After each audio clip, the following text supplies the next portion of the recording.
আহো বাতিজা আহো, দেখছো তোমার লে কত বড় ফুকনিটা রাইখা দিছে, আর এইটা তোমার পাতাটা ঢুকাই দেবো। আরে মান্দা তো ফুকনি না। ওই পোকা চোদা কয় কি, ওই দেখ হিসাব বোঝো না, দুধু খাও। ছোটবেলা ছিলাম রাজাকা, তখনই আইনা মাটির তলে হান্দায় রাখছি। এখন সামনে বিপদ, তাই যন্ত্রটারে গিরিজ মাইরা চকচকা করছি। তোর এমরাটা দিমু, তোর গোষ্ঠী সুদ্ধা পার কইরা দিমু। তোর মাথা কি ডান্ডি ফাটাস হয়ে গেছে নাকি? আন্ডার অ্যারেস্ট মানি?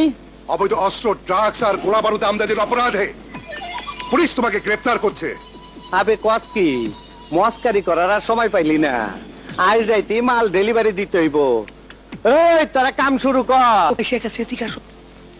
সরি মজ্জা, তোমাকে গ্রেফতার করতে বাধ্য হচ্ছে।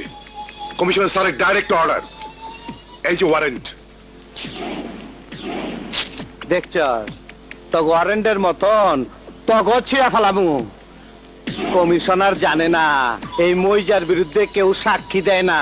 তোমার বিরুদ্ধে সাক্ষী পাওয়া গেছে। কেঠা? তোমার পার্টনার আয়ুব চৌধুরী। আয়ব 7-8 মাটির নিচে গেল, তুই আমার কাছে বাঁচবার পারবি না। তোর আমি নকদা নকদি শুট করে দিমু। আমারে যাইতে দে, আমি হালার জানা যা। ওই ফকুনির বাচ্চারা আমার জুতা ছিঁড়ছে কেটা, পরে আমি দেখবার আইছি। আমি তোর জুতা ছিঁড়েছি? আরে তোর তো কপাল ভালো, তুই আসিস নি, তাহলে জুতার মতো তোকেও ছিঁড়ে ফেলতাম। দেখ, আমাকে ভালো করে দেখ। আমার মনে হইতাছে আপনি মানুষ না। অবশ্যই মানুষ, আল্লাহর সৃষ্টির শ্রেষ্ঠ জীব, নাম আমার বাদশাহ। আমার হোগা মারা শেষ। আপনার নাম যদি হয় বাদশাহ, তাহলে আমার নাম কি হওয়া উচিত?